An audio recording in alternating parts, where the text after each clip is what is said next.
Welcome to a very special episode. I guess it's a crossover of Drinking Bros and Citizen. Really, it's about you guys. It's about the people that watch our show, veterans, first responders. There's a lot of people out there.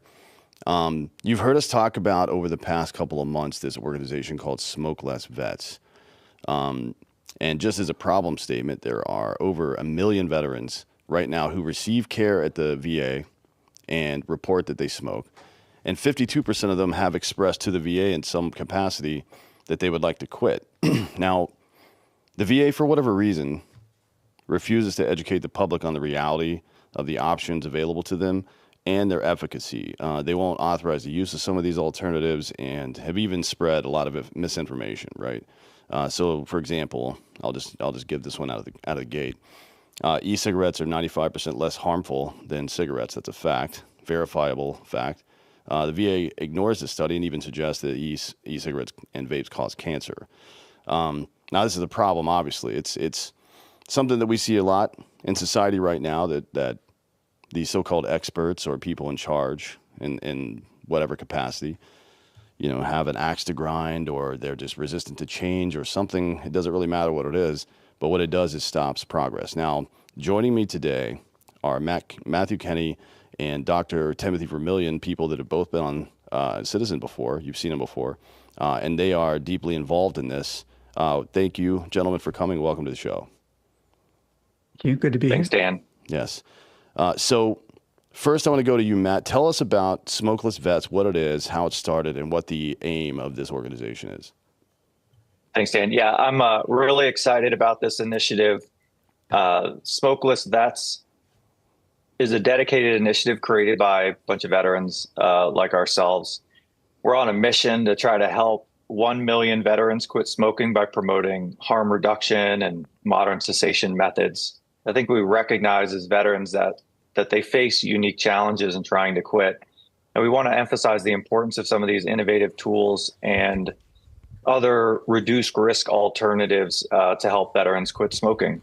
I think through an educational campaign like what we're trying to do, some strong partnerships with awesome organizations and media companies like yourselves, partnerships and grassroots advocacy, I think that we can make a lasting impact on veterans' health and hope with force readiness and other things like that. Sure, yeah. I mean, obviously, force readiness is important. Taking care of people after the fact is important. And taking care of your own is important. Nobody's coming to save us. We've figured that out over the last 25 years. So it's imperative for us to do that work ourselves, obviously. Dr. Vermillion, obviously a doctor. Give us a little bit, just for the audience, give us a little bit of your background and how you got involved in this, and then how you see this issue from the, let's call it the 30, because we're going to get a little granular today, but from the 30,000 foot level. Sure. So my doctorate is in social work. I'm mostly a therapist to see mostly veterans and first responders.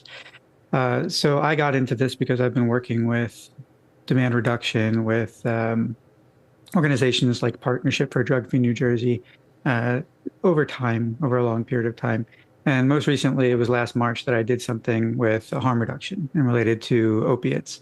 And with that conversation came people asking about tobacco and kind of giving me some more information because I wasn't fully informed at that point. And I was surprised to learn that it's almost the biggest thing that we could do for the public in general is to get people off cigarettes because it kills so many people a year, almost 450,000 plus at this point. So I started to kind of look into it a little bit more. And started to look in my niche towards veterans, which is really the population that I work most with, and started to recognize that there was a lot of things going on with the veteran population in terms of smoking. They smoke more than the average population, and they also end up with the same types of issues. And even more so sometimes because they're also involved in toxic environments like the burn pits and stuff like that, which further aggravate their lung tissue and their physical health. So right now, I wanted everybody to kind of understand this piece too, is right now, this month is Lung Cancer Awareness Month. I posted this on my Facebook, I think, but there's almost 8,000 cases of lung cancer in the VA with veterans every year. And then there's also, they say 900,000 veterans at risk of getting lung cancer right now. And it's not just about quitting cigarettes and you're good. It's noticing that within the last 15 years, if you smoked within the last 15 years, this could have had an impact on you. So it's really about doing this now, right? Getting people off of cigarettes now, and that'll help you as you start to move forward. Well, before we get into audience questions, I'm curious about a couple of things.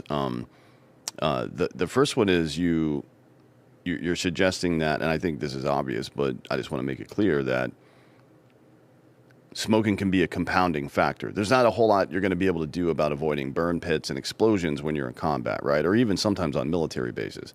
And smoking certainly is just going to add more fuel to that fire, for lack of a better phrase. But the question is, you said if you smoked within the last 15 years, what's the relevance of that number? Yeah, so in terms of the screenings by the way, if you are age 50 or older and have smoked within the last 15 years, the VA is saying go get a screening for lung cancer, right? So that's where the issue is that if you smoked even within the last 15 years, you're now more at risk of having lung cancer, especially depending on your age. Interesting. I've not heard that before, so thank you for that one.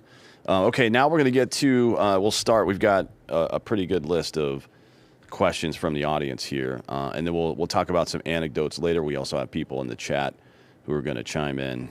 First question is, why do veterans and active duty military personnel have higher smoking rates compared to the general population? And I'm asking, well, the person asked why, presumptively, but that it is true that the rates of smoking are higher. And these jobs, in higher stress jobs, EMT, fire, things like that, also quite a bit higher than the general population. Matt, do you have any thoughts on that? Sure. And I think maybe some of the listeners would enjoy a personal anecdote too, or example. I didn't smoke, but I chewed tobacco for 15, 20 years. And the peak of, I think, my dipping was on deployment when we were in Iraq. We were at a combat outpost. I was about 3 hours from the forward operating base in Mosul that we would reload at. And we would go out and we would stay for 4 to 5 day missions out at the combat outpost, and then we would come back. But those missions would be exhausting, right? You're at high tempo the entire time that you're out there. And when you're traveling back, a 3 hour drive in a Humvee, especially when you're not driving or being the gunner, you could be exhausted. But that doesn't make it any less dangerous when you're driving through these different villages in which we were regularly attacked. And so, one of the ways that I coped was to throw in a dip the entire three hour ride back. I know that all of my soldiers did too. So you could see the high tempo, the high stress. The last thing that you want to do is become complacent or tired or fall asleep when you're supposed to be, checking out your sector.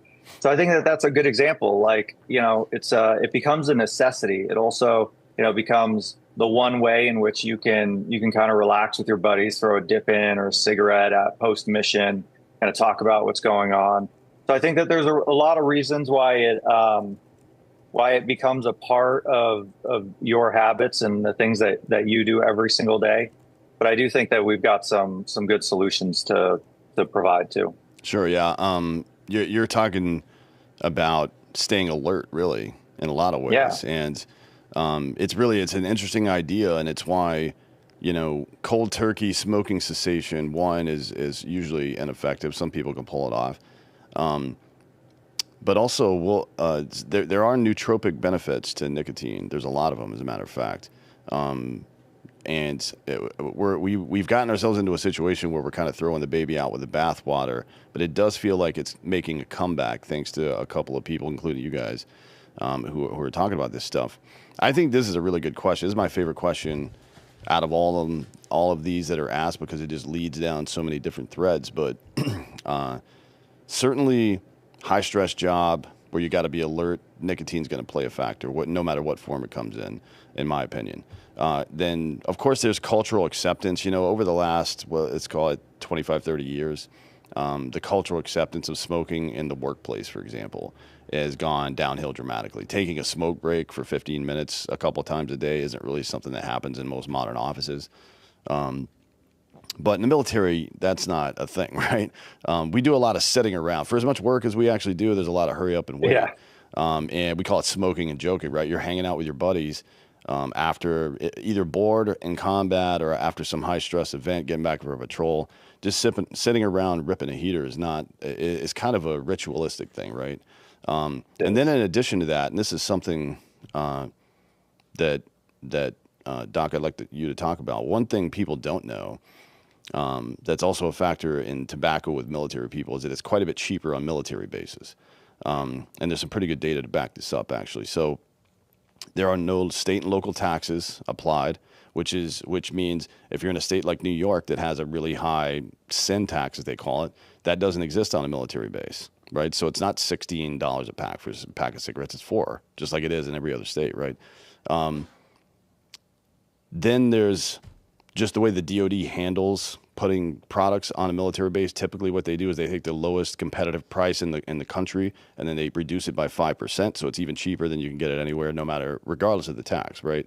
One study that I read earlier this week found that Marlboro Red and Newport Menthol packs were about 80 cents to 87 cents cheaper on base than anywhere else in the country, which would translate into like $300 to $350 savings a year. Now that might not sound like much, but when you're a private in the military and you're making $24,000 a year before taxes, then that's actually quite a bit. So before we move on from this question, Doc, do you have any thoughts on that? And then can you comment just briefly, because we'll talk about this more later, on the nootropic effects of nicotine and why it might be attractive to people, as Matt suggested, in high stress environments, but need to stay alert even when they're exhausted?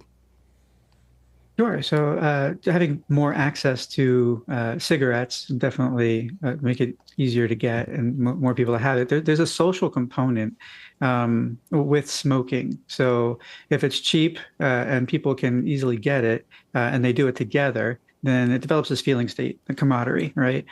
So if you are away from your family for the first time, if you are now in a place where you have to be a part of a group, then smoking is going to be something that you might take up if the rest of the group is doing that. And this does another thing. It also increases this feeling state, this idea of smoking equals I feel accepted, I feel like I belong. So even when you're not with those people, the smoking can actually bring up some of that feeling state for you. So I'm smoking, and therefore I feel like I belong, that I'm with somebody. So there's a psychological effect, and then there's the neurotropic effect, which, as we were saying, can definitely increase attention. The idea, when we talk about nicotine itself, there's really not much that is harmful in the nicotine itself. So a lot of people do use it for trying to stay up, try to concentrate, just the first thing in the morning. Sometimes they get up, right, because it makes them feel good, just like a cup of coffee might. You can compare nicotine to caffeine, and it has a lot of the same benefits. So as far as the neurotropic effects, in terms of attention and everything, it is definitely something that is worth more investigating more in terms of different ways of getting it into the system. Sure. Without the tar and toxins of combustible cigarettes. Yeah, sure. I like what you said. So kind of smoking with your buddies is a social feature, and having a sense of belonging. That's a big issue we found over the last 15 or 20 years studying the GWAT, the post 9/11 vet, and the Vietnam vet suicide epidemics we've had. That's that feeling that you are disconnected now from the people. And to me, you can follow that thread down. It's not very far. You get disconnected from the people that you depended on and that depended on you, and your sense of purpose goes along with it. Typically, right? That's a very common thing. All right, great. Let's go on to the next question. Doc, this is mostly for you. Can you explain why traditional methods like patches and gums, which by the way is so far as I know was the only thing available at the VA when I asked back in 2011, that's the only thing they had available was gum. I don't think they even had patches back then. But why are they not as effective as some of the more modern methods? Look, the VA has a lot of resources now, right? If you wanted to call right now and say, I want some coaching in terms of quitting, they have the 1-855 quit vet, and they will put you in through coaching. If you didn't want to call somebody, I don't like talking on the phone too much, you might want to text them. You can type text vet to 47848, and there's some resources there. So they have the resources in that way. They are doing stuff. They just might not be able to get that information out to the people that need it. As far as the medications and stuff go, they have the nicotine replacement therapy, which doesn't work per se because it doesn't have the mouthfeel, I guess, the throat hit. It doesn't have the physical actions that are tied up into it that come with smoking or come with dipping. And again, when we think about the psychology of it, the psychology doesn't say that necessarily that the nicotine is going to make you feel like you belong. But smoking that cigarette, that e-cigarette, doing the same motion, that might also encourage that feeling state that they're looking for.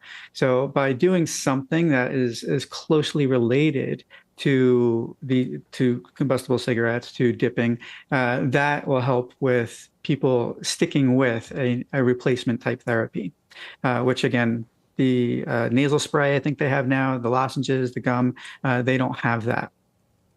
They also have the medications, right?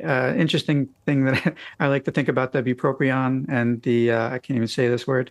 Did I write it down somewhere? The Chantix, I'm not going to say the big word, is that when you look at the dangers of Chantix, you have possible, rarely maybe, but possible seizures, possible hallucinations, possible increase in ideation of suicide. And the same thing with bupropion. There's some increase in chances of these types of things. So in terms of possible harm, we're also looking at that possibility in terms of the medication. And then last part is the counseling, right? So if you're going to benefit from really trying to come off of cigarettes, sometimes you'll need that, not just coaching from that phone call, but also sitting there and doing like cognitive therapy for smoking. Sure. Yeah. Matt, talk about the ritual part of it, what it meant for you to just hang out. I mean, we talked about it before, hanging out with the guys, ripping a heater, man. I mean, that was kind of a thing. Yeah. And it sticks with you after the fact too, because that becomes, let's call it a comfort zone in times of stress, not just the chemical itself, but the ritual. Yeah, I look back and some of my favorite times or favorite memories were with a dip in and grabbing a beer with some of my battle buddies too. I still do it. Now it just happens to be with pouches, and part of it is like after a really stressful day too.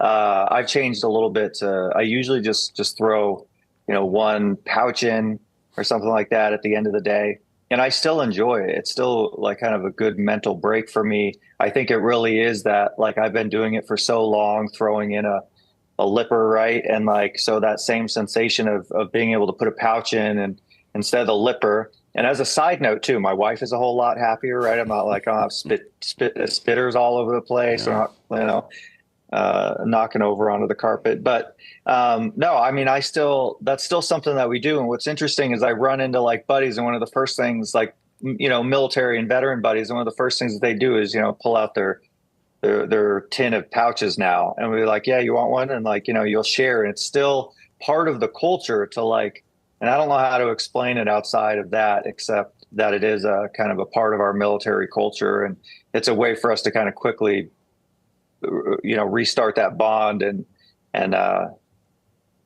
just have that communal feeling again. Yeah, that's always been interesting to me. You meet up with one of your buddies you haven't seen in a while, shake hands, hug, whatever, and then everybody reaches into their pocket and pulls a dip out. Like what? Yeah, that's what I mean. What is that? I don't know what that is, to be honest. But it happened. I've done it myself. It's happened so many times. It's very interesting. Now, Doc, we talk about what doesn't work. Let's talk about what does work. And then we'll talk about some of the other stuff later. But what does the research now say about the effectiveness of things like e-cigarettes and nicotine pouches, companies like Lucy, Zen, et cetera, who as smoking cessation tools only. Forget about the health part for now. We'll talk about that later, but just for smoking cessation. Yeah, so there's been a lot of research over the last couple of years. The UK has really been pushing vapes, unlike the US, which is more of a, quit, quit at all costs type country. The UK is more of a, let's look at embracing harm reduction whole hog, right? So in that effect, they did a lot of research. The Royal College of Physicians have been doing research since at least 2019. And each time they do the research, they find that e-cigarettes are far superior to other nicotine replacement therapies, again, for some of the same reasons that I've already mentioned. And then we have the Cochrane Review, which was just updated, I think, this year. And that's over 71 studies that they looked at, all pointing to the benefit of moving towards e-cigarettes and other harm reduction methods like that. There's other systematic reviews as well, but as far as e-cigarettes go, those are the big ones. Pouches don't have as much information out there right now, as many studies right now. I know that Cleveland Clinic said that there's definitely less toxins if you're going to use pouches, but they haven't been studied as much.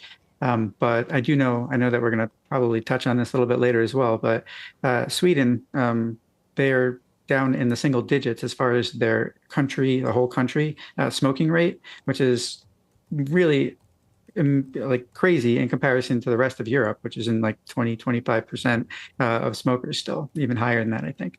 Now they're in their single digits, and that's because they pushed snuff and they pushed the pouches. So we know it works. It's just not as much study on them at the moment. Yeah, interesting.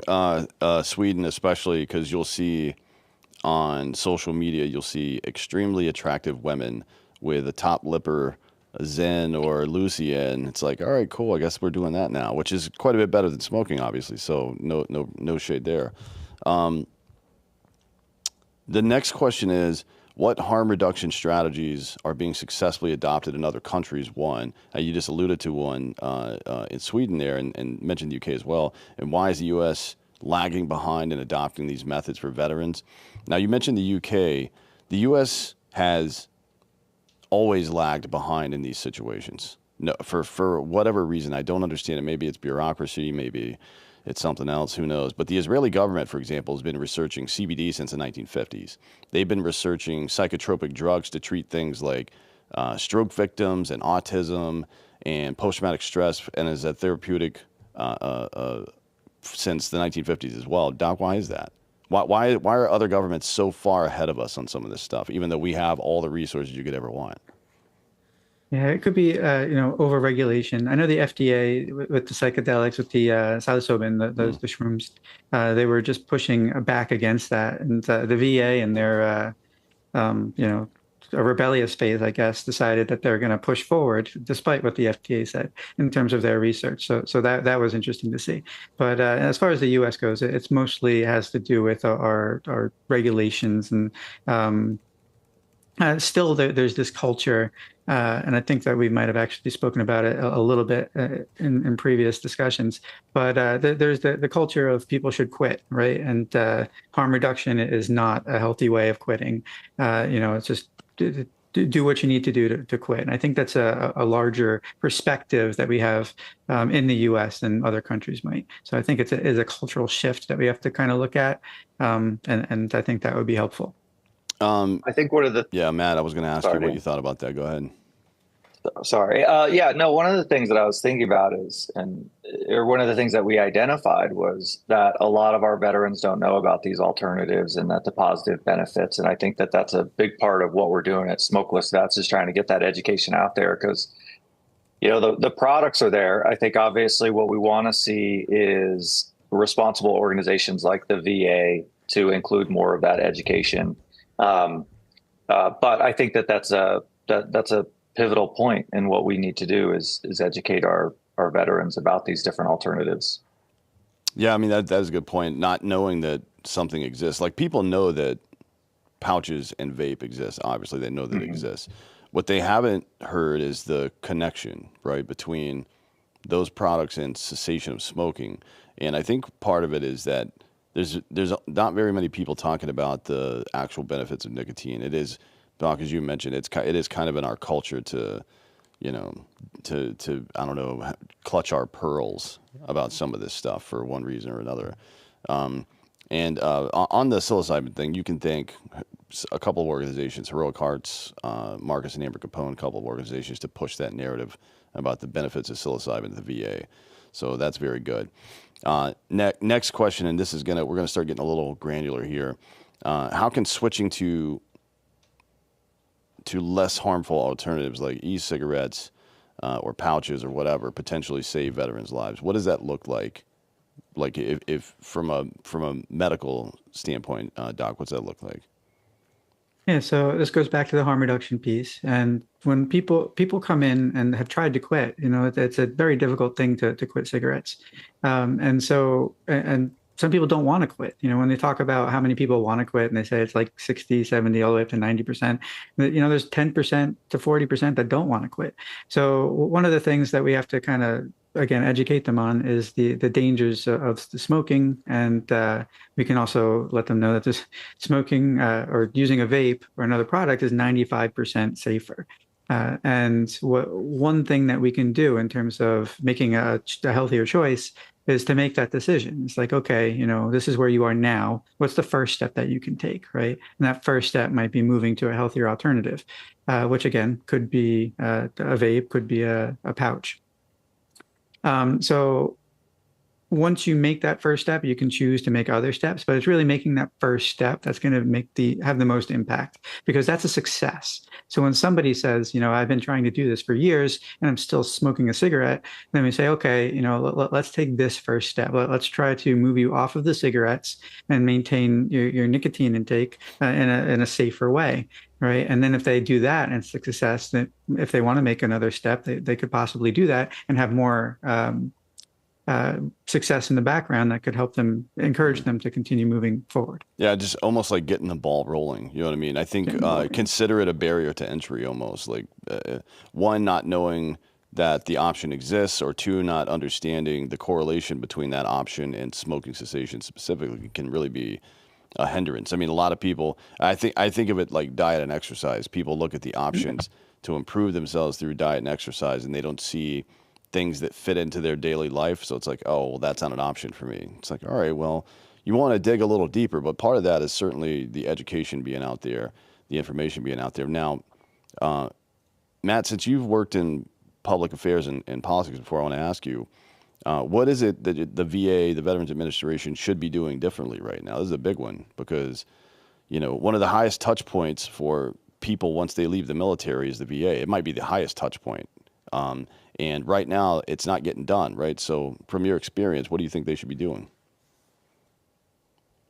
Yeah, and I think the VA should be prioritizing harm reduction strategies and actively educating us veterans on the benefits of safer nicotine alternatives. I can tell you my personal experience. I tried quitting using different methods, using the pouch and the gum, and they didn't work for me. But when I used the pouches, like a natural transition. It was now it did take me a few weeks, but I ended up preferring the pouches over what was Copenhagen long cut for me for a number of different reasons. But I'm saying my point is it's an easier transition. So I really think if we could get the VA to start prioritizing, harm reduction strategies and educating veterans, especially as they transition out, but also when they come looking for those, that it should be provided to them as an option, maybe updating their cessation toolkit to include some of those other alternatives would be helpful too.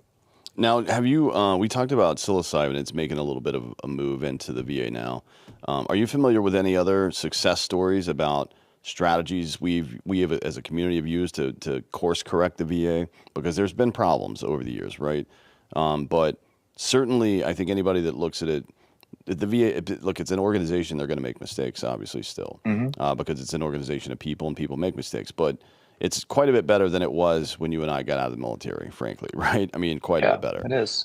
So are you familiar with any specific success stories on new forms of treatment? I mean, I knew that in the military, the U.S. Army especially kind of led the way in normalizing LASIK and PRK surgeries in America, which are very useful, right? And they did it for obvious reasons. I was in the infantry. They wanted me to be able to see better, so they, polished my eyeballs. That makes sense. They can and should be leaders on some of this stuff, right? Like, we should be taking all of advanced medical science and applying it to our warfighters. Certainly, you would think, right? To make sure that they're operating at the highest possible level, because this is the ultimate meritocracy. It is literal life and death. And then it continues to be that afterwards. So just curious if you've got any off the top of your head. We didn't really discuss this, but. No. Well, no, I mean, honestly, it's interesting to talk about. I have been involved in a lot of different efforts. I think the VA has done a good job of improving on the access and accountability side. That's really what kind of brought me into veteran advocacy. I got out in 2013 and 2014. We had the VA scandal. So my point is that I do think that the right level of advocacy from veterans, especially, can move the needle with the VA. And we've seen it happen with the choice card, with changes to accountability after the wait time debacle and things like that. And we know that the military and the VA can implement these processes if they have the right motivation.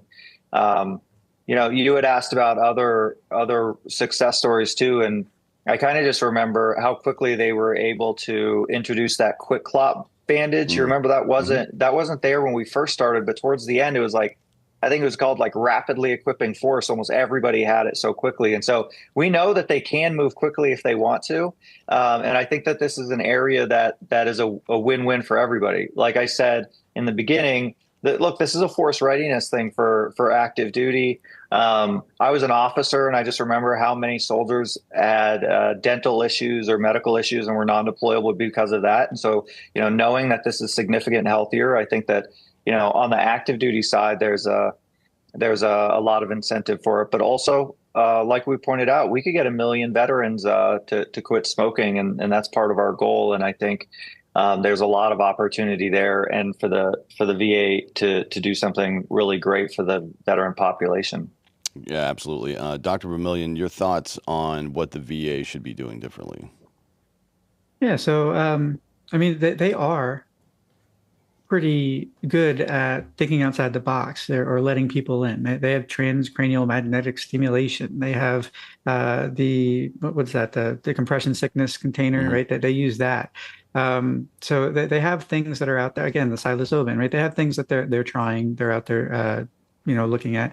And I think that as far as what we're talking about today, we know that this kills people. This is a serious issue. This is 480,000 people across the nation. And then it's, as we were saying before, almost 8,000 people a year having some issues with lung cancer that are veterans.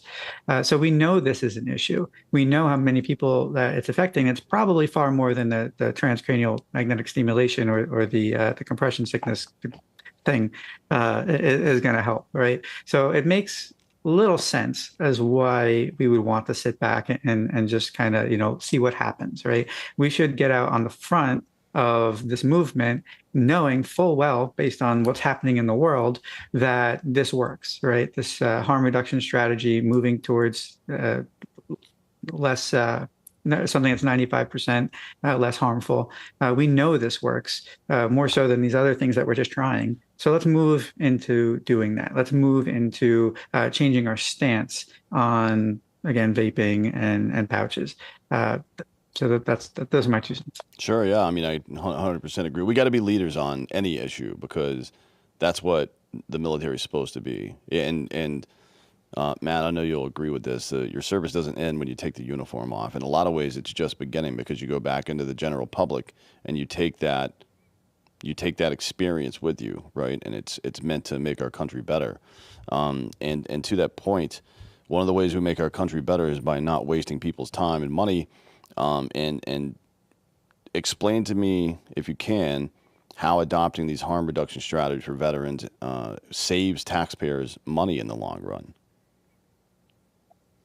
Well, I think treating smoking-related illnesses probably costs the federal government billions of dollars every single year. So promoting harm reduction tools and and getting veterans to be able to quit smoking faster. We've highlighted a number of times that vaping is 95% healthier than your traditional combustible smoking.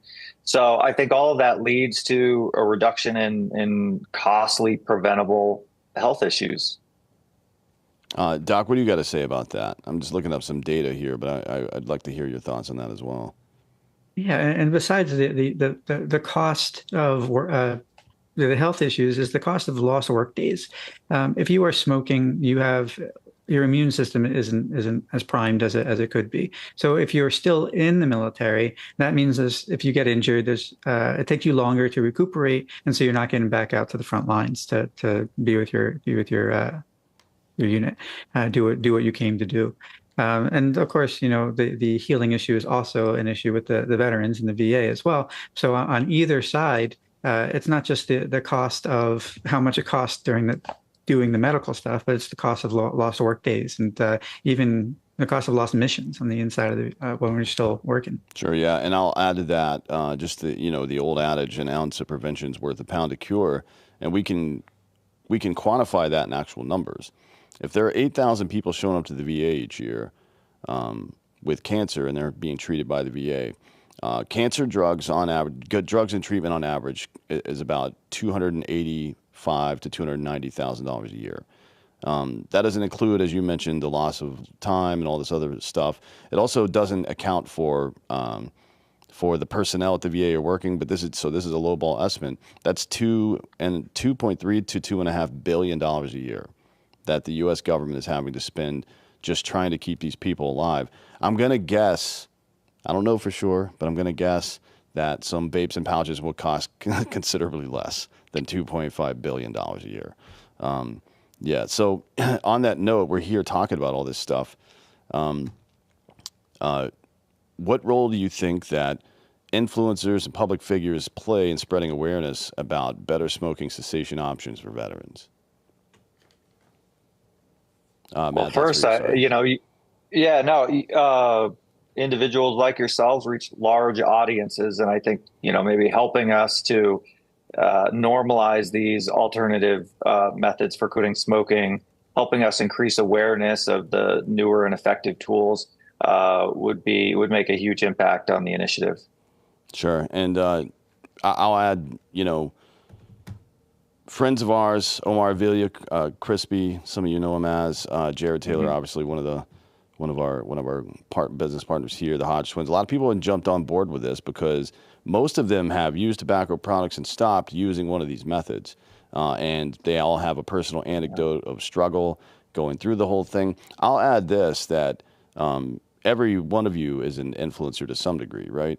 If the problem is a lack of information and education, then it's kind of incumbent upon you, if you care about your community, and I assume you do, to learn about this stuff and pass that on to everybody else. Now, the problem, obviously, is that you're not going to get this information from the VA, which, again, is the highest touch point. So people have to find good resources. That's why we're doing the show today. People have to find good resources of information for this. Doc, where do people go to find out about this stuff? Are there, and when I say that, there's some people that want to look at actual research. You know what I mean? Is that something you can find on the Smokeless Vets website? Yeah, there's definitely research on the Smokeless Vets website. If you just scroll down to the bottom, you'll see a bunch of research in there as well. But there's just tons of research out there. I was talking about the Royal College of Physicians, but there's also, if you just go to the Nicotine and Tobacco Research Journal, they'll talk about both the cigarettes, and they have a systematic study of 62 studies on the pouches. And again, they found that less toxic than cigarettes, right? So there's a lot of research out there. You can find it right at the bottom of Smokeless Vets for ease. And then you could also search your local library or, the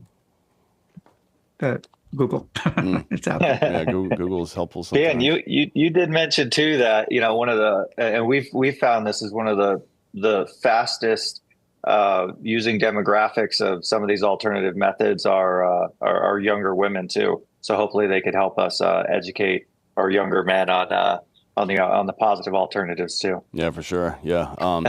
Funny. Yeah.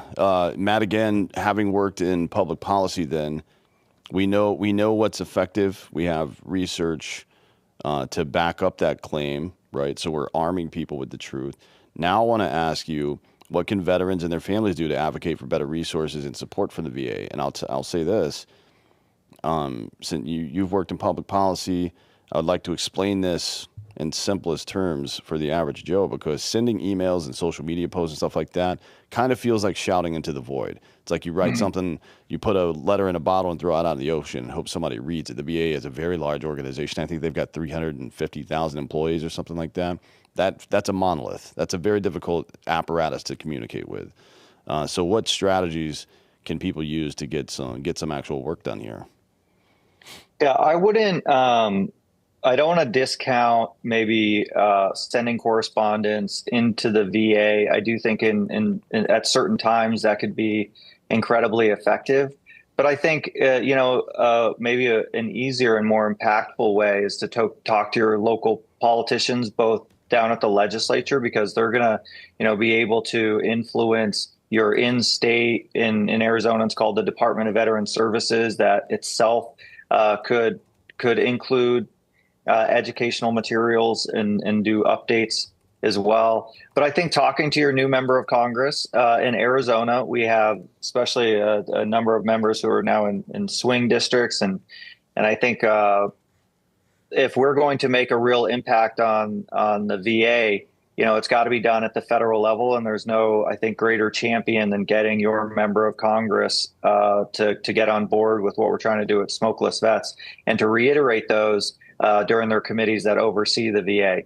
So, look, like, just a reminder that the VA is a federal agency, and so if we want to make those changes, doing it through the federal government and through your members of Congress and your senators would be the fastest way to make some of those reforms. Yeah, just real quick, for those of you who are curious, the Veterans Affairs Committee in the House, Mike Bost from Illinois is the chairman, and there's quite a few members on both sides of the aisle there that you can reach out to. You can find that at veterans.house.gov, that information. So certainly a good idea to reach out to your legislators. I would say that it's an even better idea to not do it by yourself. Strength in numbers is a real thing. These people work for you, and when they hear a bunch of their constituents upset about something, they typically respond in some way. Now, next, Dr. Vermillion, can you share, because we've talked about the advocacy, I want to hear some anecdotes. Can you share some success stories of veterans who have actually quit smoking using these innovative products like pouches, vapes, whatever? Yeah, and really it comes down to, I wouldn't share information on my own clients per se, because a lot of them I'm still seeing. But I have been receiving lots of stories online, in terms of people talking about their success in terms of moving from cigarettes and into vaping, and then feeling a tons amount of better. They are able to actually specifically tell me these specific things that have changed for them, whether it's energy, whether it's breathing.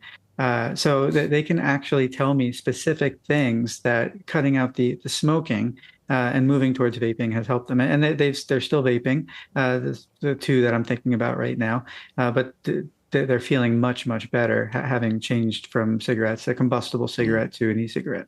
I don't want to get too far into the weeds here, but can you, if you're able, because I don't know much about this, but what's the difference between your O2 levels, your blood O2 levels, and how it's affected by having just gunk in your lungs and poisoning yourself? And look, it's affected by, when I came back from Solder City, mine was down to like 95 or 96 or something, and I'm in pretty good cardio shape, right? So it should be 98 to 99.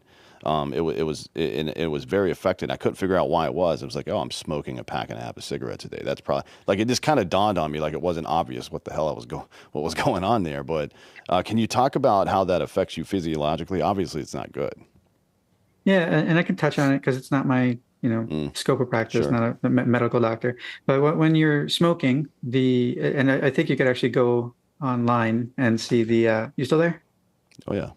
Okay, I wasn't sure if my sound just sounded like it would cut out. When you can go online and you can like look at comparisons between what a smoker's lungs look like versus a vapor's lungs Mm-hmm. look like. And so when you have the smoker uh, pull in that smoke, it's pulling in all that tar, and that tar starts to coat the tissues. And what that does is it impacts the ability for the tissues to have oxygen exchange. And so the more you smoke, the more tar that you have built up, the less ability to have that oxygen exchange happen. And so you have a buildup in carbon dioxide and a less oxygen available. So you'll see a lot of people actually get fatigued Mm-hmm. from smoking too much and having that be an issue. That doesn't happen with vaping. So when people move from tobacco to vape, that's why they start to feel better, or one of the reasons why they start to feel better is that they don't have this sludge covering their lung tissue and inhibiting the ability for Sure. oxygen exchange. Yeah, I mean, I'm sure everybody knows this, but the way your body absorbs oxygen is through membranes in the lungs. And if they're coated with something, it's going to be less efficient. And yeah, I mean, I think the thing that improved with me most rapidly was I didn't have chronic muscle fatigue anymore. I mean, it started to become very obvious that I wasn't in as good a shape as I thought I was. Now, on this note, we're talking about it. What do you think, or not what do you think, but what are the biggest misconceptions about e-cigarettes and nicotine pouches as a smoking cessation tool? One, and then two, the second part of the question is how do we debunk them? And let's just stick with the first part of the question first. What are the misconceptions? Because, there's a lot. I mean, even the VA, as I mentioned in the intro here, will sometimes say that vapes cause cancer, and I don't think there's any evidence to that effect. So can you speak to that, Doc? Yeah, sure. There's a lot of mights, right? Oh, it might do this and might do that. But really, there's no evidence that factually says that vapes cause cancer. That's one of the biggest things is trying to combat this misinformation that's out there. And most people, or a lot of people, are under the impression that vapes are as bad as or worse than smoking cigarettes. And that's because of the media campaigns that have been going on. And a lot of these campaigns are geared towards what's happening with kids and stuff like that.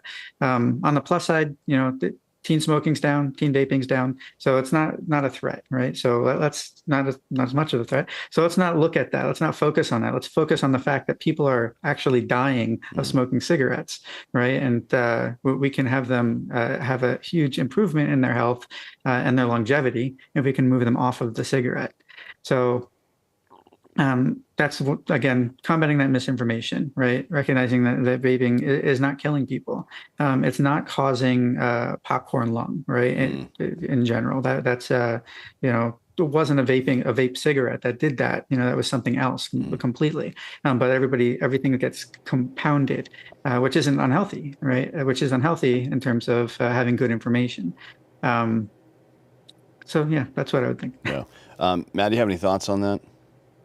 Dr. Vermillion touched on this a little bit, but just to expand, I think there's this misconception out there that you're just replacing one addiction with another, and that has been created around this idea that vaping is terrible or that pouches are terrible. When in reality, these alternatives reduce harm significantly, allow veterans to quit in a more gradual and sustainable approach. So, I think that's one of them.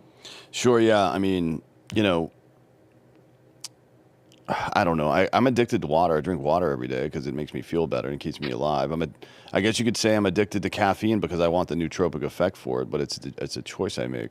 Like I understand that there are physical addictions to things, but if it's something that's making me feel better and I feel less good when I don't do it and there's no harm in doing it, it seems like a difference without a distinction, to be frank. Maybe it's just me. So on that note, I kind of want to talk about some of the, we all know the dangers of smoking. There's the biggest litigation in the history of this country has been because of the smoking industry. And, we're getting beyond all that.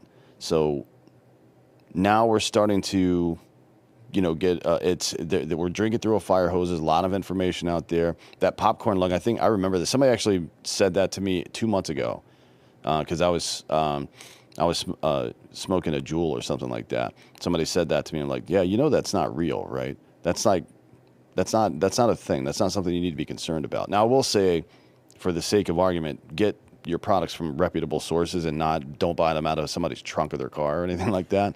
Don't buy like a milk jug full of liquid and make it yourself. Okay, let's be reasonable here. But I do want to know about some of the positive benefits of nicotine as a chemical, because I think that's something that really gets it's demonized because of smoking and the dangers of smoking and smokeless tobacco and the dangers from that. But nicotine itself, Doc, you mentioned it earlier, isn't intrinsically a negative thing. So could you speak to that a little bit? Yeah, so I think if you go into like the VA toolbox and they have workbooks for veterans in order to kind of help them through tobacco and smoking cessation, they even say that nicotine isn't that bad for you. And I saw something recently kind of pointing to when they talk about nicotine being harmful to people that are under 25. I think we all know somebody that smoked. Our parents, our grandparents that smoked when they were young, and they had the nicotine in their system, and that they seemed to not have that much damage from it. At the same time, when we talk about the positive effects of nicotine, it's just like any other stimulant. Granted, any stimulant can cause a cardiovascular issue, right? If you have it's a vasorestrictor. Sure. It's a vasorestrictor. Mm-hmm. So any stimulant can cause an issue.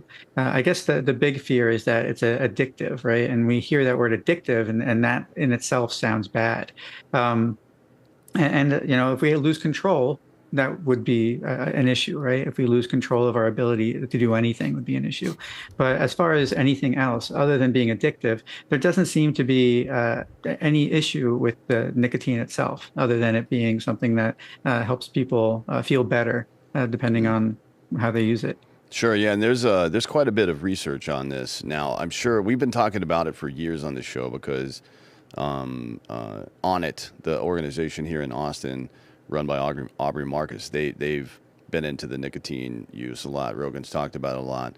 There's certainly, you mentioned it being a stimulant, there's certain release of neurotransmitters like dopamine and norepinephrine that increase alertness and things like that, which is probably, Matt, why you used it and why a lot of us used it, just to kind of stay alert back in the day.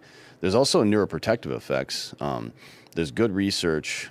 There's a chemical called acetylcholine, that it's a neurotransmitter involved in memory and learning, and we found that nicotine releases a lot of it, and that the release of it is protective against degenerative brain diseases like Parkinson's and Alzheimer's, right? So I'm not telling you to treat your Alzheimer's with nicotine or anything, but this is just the data. Do with it what you want. We have to get past this idea that it's intrinsically evil, and if you shake hands with somebody who just smoked or dipped, that you're gonna get cancer immediately. Like we tend to go a little wild with our with our assumptions, just because it's such a fear-based approach that we've been using so long. But that's not science, right? Well, I can tell you from.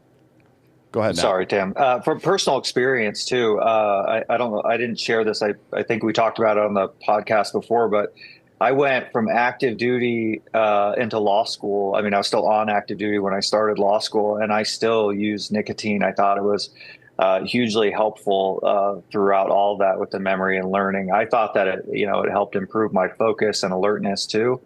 So just from personal experience, I mean, like I said, while I quit dipping, I never stopped using nicotine, and I don't know. I mean, I enjoy it. It's something that I find value in. Doc, what were you going to say? Yeah, I was just going to touch on the idea that you said, we can't touch people's hands or something like that with fear of smoking. When we talk about vaping and the pouches, especially with vaping and talking about secondhand smoke and secondhand threats and stuff like that, there's really none of that involved in vaping. So just another benefit in terms of moving from cigarettes, which kill 41,000 people a year from secondhand smoke, to moving towards vaping, which has not done anything to another person. Good Lord. As far as we know. Yeah. Yeah, I mean, the numbers are staggering. We're talking about 41,000 people dying a year, 8,000 veterans who are going in for cancer treatments a year related to this stuff. The practical effects are people dying too young. The practical effects include the government having to spend a ton of money to deal with this stuff. Doc, what additional resources or innovation should veterans be aware of right now when trying to quit smoking? I mean, what if you let's go through the process. Matt's your patient. He's been smoked for 10 years. He wants to quit. What do you tell him? Yeah, there's a lot of resources. We could start with talking about the ones that we do have in terms of knowing the 1-800-QUIT lines. There's ones in the VA as well as outside of the VA. So we could talk about all those resources. But really, when people are not ready to quit smoking or have some resistance, because in order for these things to work, in order for the NRTs to work, the medications to work successfully, you have to want to quit. People that have just a little bit of that desire to quit, they drop out. There's a 50% dropout rate within the first couple of weeks of doing any type of nicotine or smoking cessation, rather. It's crazy, right? The dropout rate of actually getting treatment. So people are trying and they're failing, and they're trying and they're failing. So we have to kind of understand where they are and be like, okay, listen, these are the benefits, or these are the options that are available to you, and these are the benefits. Again, we talked about Chantix, and it has its risks, just like vaping does. But Chantix is one of the things that has been shown to work. Vaping goes along with that, right? Vaping, Chantix, and there's another medication that we don't have in this country, Citalix, I think it is. But that's a plant-based tobacco cessation method, right? We don't have that here. But again, that's another thing that we might be able to bring in at some point. But so there's a bunch of different things that are out there that we could kind of push. So there's 3 things that I know that work, and that's the Chantix, the e-cigarettes, and this other thing that we don't have here yet. So again, we move them in terms of harm reduction to the step that they're ready to take. Like, sure. Okay, and move on with that. That's again, I'll mention it, if it doesn't fit into your lifestyle, you're not going to do it. And yeah. I think it's a really important thing to mention, that you have to want to quit for the drugs to work properly. But why would you, and this is, I'm playing, devil's advocate here, thinking from my own perspective, 15 years ago when I stopped this stuff, why would I want to lose the benefits, right?